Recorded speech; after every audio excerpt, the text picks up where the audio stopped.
Hello दोस्तों, स्वागत है आप सभी का ATS क्लासेस में। तो चलिए इस वीडियो में हम लोग जानेंगे गेट की 3 मंथ्स स्ट्रेटजी। 3 महीने बचे हैं, नवंबर, दिसंबर, जनवरी। तो ये जो 3 मंथ्स होते हैं गेट एग्ज़ाम के लिए बहुत ही ज़्यादा क्रूशियल होता है। पूरा ईयर आपने क्या किया नहीं किया ये कोई भी चीज़ यहाँ पे मैटर नहीं करने वाला है। जो बच्चे 3 मंथ्स में अगर अच्छे से प्रॉपर प्लान और एक स्ट्रेटजी बना के अगर प्रिपरेशन करेंगे ना इस 3 महीने में, तो उनका स्कोर जो होता है बहुत ही ज़्यादा अच्छा हो जाता है। तो मैं आपको इस वीडियो में बताने वाला हूँ कि डेली आपका रूटीन क्या होना चाहिए। अगर मैं आपके जगह इस जगह पे होता तो मैं इस टाइम किस तरह से प्रिपरेशन करता या मैं किस तरह से कर रहा था, क्योंकि मैंने भी गेट की 4 अटैम्प्ट लिया हूँ। 2017 में मैंने फर्स्ट अटैम्प्ट लिया था, फिर 2018 में लिया, फिर 2019 का जो अटैम्प्ट है मेरा बहुत ही ज़्यादा अच्छा, मेरा तरीके से जो मैंने अपना वहाँ पे दिया था एफर्ट, बहुत ही अच्छा अटैम्प्ट था। उसमें स्कोर भी मेरा बहुत अच्छा हुआ था। वहाँ पे मेरे को NIT IIT कॉलेज से आपको MTech के लिए मौका मिल सकता था, बट उसमें मेरे को PSU चाहिए था। तो मैंने फिर उसमें आगे उसको मैंने कंटिन्यू नहीं किया। फिर उसी ईयर मेरे को फिर रेलवे में जॉब लगी, तो मैंने क्या किया, फिर गेट एग्ज़ाम पर फिर मैंने उतना ज़्यादा ध्यान नहीं दिया। तो मैं आपको बताने वाला हूँ कि उस टाइम का जो मैं प्रिपरेशन करता था, जब लास्ट के 3 मंथ्स होते हैं तो किस तरीके से करता, तो मैं आपको यहाँ पे बताने वाला हूँ। देखो, वीडियो देखने वाले यहाँ पर 2 तरह के व्यूअर्स हो सकते हैं। या तो वो जिनकी अभी पूरी सब्जेक्ट कंप्लीट नहीं हुई है, और ये कुछ ऐसे स्टूडेंट्स होंगे जिनकी पूरी सब्जेक्ट कंप्लीट हो चुकी है। ठीक है, किसी का फर्स्ट अटैम्प्ट होगा या किसी का सेकंड अटैम्प्ट होगा। तो सबसे पहले मैं बताना चाह रहा हूँ कि जिनकी सब्जेक्ट सारी कंप्लीट हो चुकी है वो कैसे प्रिपरेशन करें। देखो, सबसे पहले आपका काम क्या रहेगा, अपने जो सब्जेक्ट है, जितने भी टेक्निकल सब्जेक्ट्स है या नॉन टेक्निकल सब्जेक्ट्स है, उनका एक ग्रुप बनाओ। ग्रुप बनाने से क्या होगा ना कि इतने सारे जो आपको सब्जेक्ट दिखते हैं, thermodynamics, RAC, power plant, IC engine, fluid mechanics, heat mass transfer, industrial engineering, theory of machine, production engineering, mathematics, reasoning and aptitude, English, तो लगता पता नहीं कितना हमें पढ़ाई करना है। लेकिन आपको भी पता होगा कि एक दूसरे से सब्जेक्ट इंटरकनेक्टेड होते हैं। जैसे कि देखो, मैं क्या सजेस्ट करूँगा कि सब्जेक्ट्स की ग्रुपिंग करो। ग्रुपिंग करने से क्या होगा कि नंबर ऑफ सब्जेक्ट जो होते हैं ना वो बहुत ही कम हो जाएंगे। जैसे कि अगर मैं फर्स्ट ग्रुपिंग की अगर मैं बात करूँ टेक्निकल सब्जेक्ट की, तो थर्मल इंजीनियरिंग का ग्रुपिंग बनाओ। उसमें क्या करो ना आप, thermodynamics, IC engine, power plant, RAC, इन सारे 4 सब्जेक्ट को एक ग्रुप में रखो, क्योंकि आपको पता है कि सारे थर्मोडायनामिक्स के एप्लीकेशन ही होते हैं। तो जब आप रिवीजन भी करो, क्वेश्चंस भी लगाओ, तो इन चारों सब्जेक्ट का एक साथ लगाओ, तो आपको लगेगा यार कि हाँ मेरे नंबर ऑफ सब्जेक्ट्स कम हो गए हैं।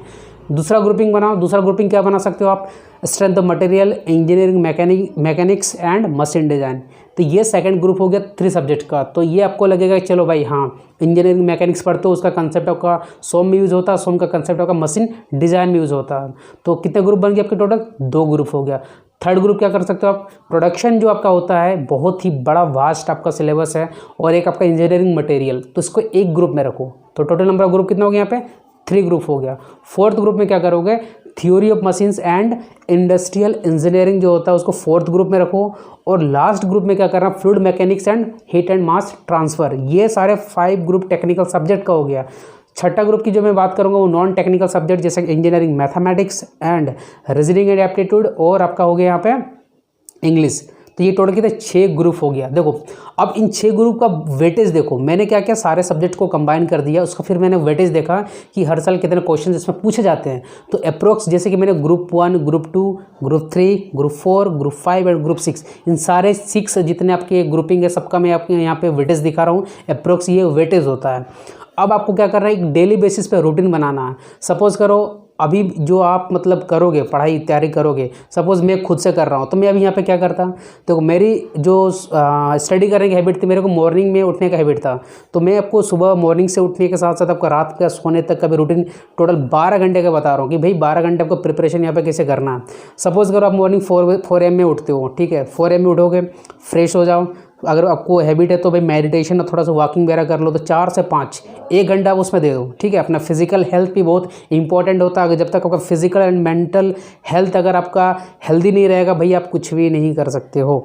तो सबसे पहले 1 घंटा तो वहाँ पे चला गया। उसके बाद क्या करो, जिनके सब्जेक्ट कंप्लीट हो चुके होंगे वो शॉर्ट नोट्स बना लिए होंगे, और या तो जिन लोगों ने नहीं बनाया होगा मैं उनसे रिक्वेस्ट करूंगा सबसे पहले आप उन सारे सब्जेक्ट्स का शॉर्ट नोट्स बनाओ, क्योंकि ये बहुत इंपॉर्टेंट होता है। फिर क्या करो ना, स्टार्टिंग 5 से लेकर 7 2 घंटे क्या करो, शॉर्ट नोट्स की पढ़ाई करो। ये एक तरह से क्या बूस्टर डोज होता है कि जब आप सुबह 2 घंटे आप शॉर्ट नोट्स की तैयारी करते हो, चाहे इंजीनियरिंग मैथमेटिक्स हो, चाहे आपके सारे टेक्निकल सब्जेक्ट का होगा, सबका एक शॉर्ट नोट्स बना लो, उसका एक रिवीजन करो। तो क्या होगा ना कि 2 घंटे में सुबह सुबह माइंड फ्रेश रहता है आपका, सारे सब्जेक्ट का एक ओवरव्यू हो जाएगा। हाँ अच्छा, ये टॉपिक ये रहता, फॉर्मूले का नोट्स बनाओ। तो मैं इस तरह से शॉर्ट नोट्स बना के रखा था और डेली में ये काम करता था। स्टार्टिंग में पूरा अपने शॉर्ट नोट्स का रिवीजन कर लिया 2 घंटा, उसके बाद 7 से 8 क्या करो, 1 घंटा ब्रेकफास्ट कर लो, ठीक है। तो 2 घंटे की पढ़ाई हो गई, 1 घंटे की ब्रेकफास्ट यहाँ पे चला गया। फिर क्या करो, 8 से लेकर 11, जैसे मैंने यहाँ पे 6 ग्रुप बताया, तो 5 ग्रुप जो टेक्निकल सब्जेक्ट का है उसमें कोई एक ग्रुप अपना डिसाइड करना है कि मुझे आज क्या रिवीजन करना है। सपोज़ मैंने ग्रुप कोई एक ऐसा लिया, थर्मल इंजीनियरिंग का ग्रुप लिया, तो उसमें क्या क्या आते हैं आपका, थर्मोडायनेमिक्स आएगा, आईसी इंजन, आरएसी, ठीक है, एंड पावर प्लांट। तो इन सारे ग्रुप का पहले मुझे थ्योरी क्वेश्चंस इसके मतलब थ्योरी जो पोर्शन होगा, चाहे अपने कोचिंग का नोट्स होगा या तो अपने सेल्फ स्टडी से बनाया होगा, थ्योरी पूरा थ्रोली रिवीजन करना है।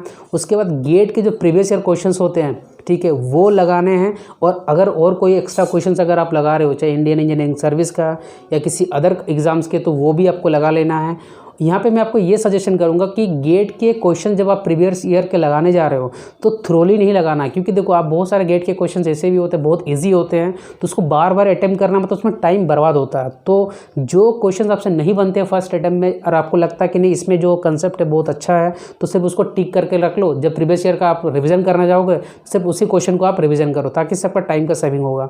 तो अपने थ्योरी प्लस प्रीवियस ईयर का क्वेश्चन आपने किसी एक ग्रुप का लगा लिया। उसमें कितना टाइम देना, आपको 3 घंटे देना। तो मैंने 8 से लेकर 11 AM मैंने क्या किया, 3 घंटे मैंने किसी एक ग्रुप के थ्योरी एंड उसका प्रीवियस ईयर का क्वेश्चंस लगाया।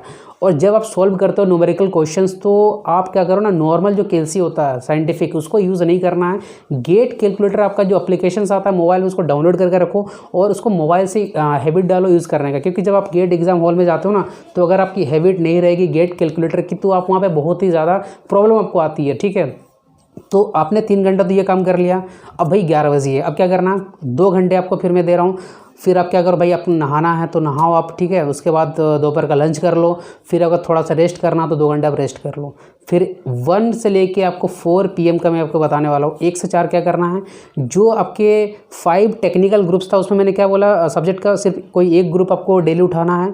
लेकिन जो 6ठा ग्रुप नॉन टेक्निकल वाला, जिसमें इंजीनियरिंग मैथमेटिक्स आपका आता है, उसके बाद आपका रीजनिंग एप्टीट्यूड आता है, ये आपको डेली करना है। क्योंकि देखो इसमें जो वेटेज होता है, इसका व्यूज़ वेटेज होता है। तो जैसे इंजीनियरिंग मैथमेटिक्स आज आप कर रहे हो, तो उसमें टॉपिक डिसाइड कर लो कि मुझे वेक्टर करना है कि डिफरेंशियल करना है कि मैट्रिसेस करना है, ठीक है। तो कोई एक टॉपिक डिसाइड कर लो और उसको डेली बेसिस पे इंजीनियरिंग मैथमेटिक्स का आप उसमें प्रीवियस ईयर जो गेट के आता है, मैं गेट का प्रीवियस ईयर इससे क्वेश्चंस लगाता था। क्योंकि देखो इसमें क्या होता है ना, जितने भी सारे गेट के एग्जाम होते हैं उसमें इंजीनियरिंग मैथमेटिक्स के क्वेश्चन जो होते हैं अलग अलग होते हैं, इसलिए नंबर ऑफ क्वेश्चन जब प्रीवियस ईयर का होता है ना बहुत सारे हो जाते हैं। तो जब आप इसको लगा लोगे तो सारा मैथ्स का कंसेप्ट आपके यहाँ पे क्लियर हो जाता है।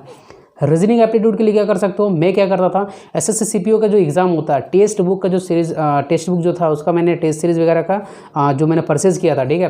तो मैं SSC CPO का सिर्फ रीजनिंग पोर्शन और एप्टीट्यूड पोर्शन लगाता था, उसमें बहुत अच्छे क्वेश्चन रहते हैं।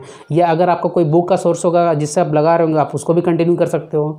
तो इस तरीके से आपको 3 घंटे देना है डेली, किस पे, रीजनिंग एप्टीट्यूड एंड मैथमेटिक्स में, क्योंकि आपको डेली देना है, ठीक है।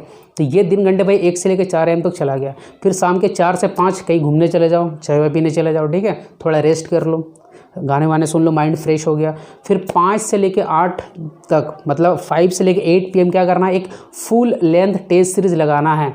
चाहे आप जिस भी मतलब जिस इंस्टीट्यूट का अपने टेस्ट सीरीज़ कोई परचेज़ किया होगा, नहीं किया है तो यार कर लेना, टेस्ट सीरीज़ बहुत ही ज़्यादा इंपॉर्टेंट होता है।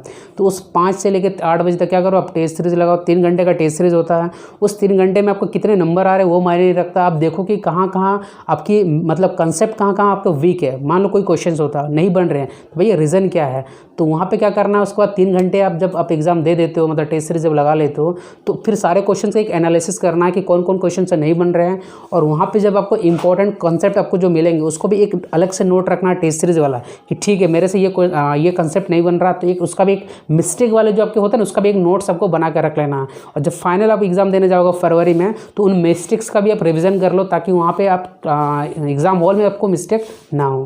तो ये आपने 8 से 11 कर लिया टेस्ट सीरीज, फिर 1 घंटा आपने इवोल्यूशन में दे दिया। तो टोटल अगर आप देखोगे भाई, तो आप 9 बजे तक आपने 12 घंटे की पढ़ाई कर ली। कितने, 12 घंटे। फिर क्या करो, 1 घंटे फिर आप रात का डिनर का दे दो, 10 बजे सो जाओ, फिर 4 बजे सुबह उठो तो फिर 6 घंटे का आपकी नींद भी पूरी हो गई। तो ये आप 12 घंटे का अगर आपने डेली रूटीन अगर फॉलो कर लिया और जब आप सोने जाओ ना तो नेक्स्ट डे कौन सा टेक्निकल ग्रुप का सब्जेक्ट आप लगाने वाले हो उसके पहले डिसाइड कर लो कि ठीक है मैंने आज थर्मल का लगाया तो भाई नेक्स्ट मैं fluid mechanics and heat mass transfer का लगाऊंगा, ठीक है। और बाकी मैथ्स एंड आपका रीजनिंग एप्टीट्यूड ये डेली रहेगा आपका सिलेबस, मतलब डेली रहेगा रूटीन में। और सुबह तो शॉर्ट नोट्स भी आपका डेली रहेगा और डेली एक full length test series and उसका इवोल्यूशन रहेगा। बस ये करो, अगर आप कर लिए 3 महीने तो मैं बता रहा हूँ आपने कभी बिलीव भी नहीं किया होगा कि आपका स्कोर इतना अच्छा हो सकता है। तो स्टार्टिंग के देखो यार, पूरा साल अपना टाइम बर्बाद कर दिया कोई मैटर नहीं है, या आपने मेहनत किया आपका अच्छे से प्रिपरेशन नहीं हो सका या आपने कंसंट्रेशन नहीं कर पाए हो, कोई दिक्कत नहीं है। लेकिन लास्ट के जो 3 मंथ होते हैं ना, ये 12 घंटे आप दे दो, डेफिनेटली आपका जो स्कोर होगा बहुत ही अच्छा होगा। तो ये रहा आपका 3 मंथ गेट का स्ट्रेटेजी कि भाई आप 3 मंथ कैसे डेली बेसिस पे आपका रूटीन सेट करके आप कैसे स्टडी कर सकते हो। आई होप वीडियो आपको अच्छा लगा होगा। अगर आप चाहते हो कि भाई मतलब किसी दूसरे टॉपिक पे कि हाँ ठीक है आपने तो सर बता दिया कि डेली इस तरह से तैयारी करना चाहिए, लेकिन अगर आपके मन में कोई और भी डाउट होगा तो डेफिनेटली आप उसमें कमेंट सेक्शन में जरूर करना, मैं उस पर जरूर रिप्लाई करूँगा, ठीक है। तो मिलते हैं फिर नेक्स्ट वीडियो में। So guys, thanks for watching this video.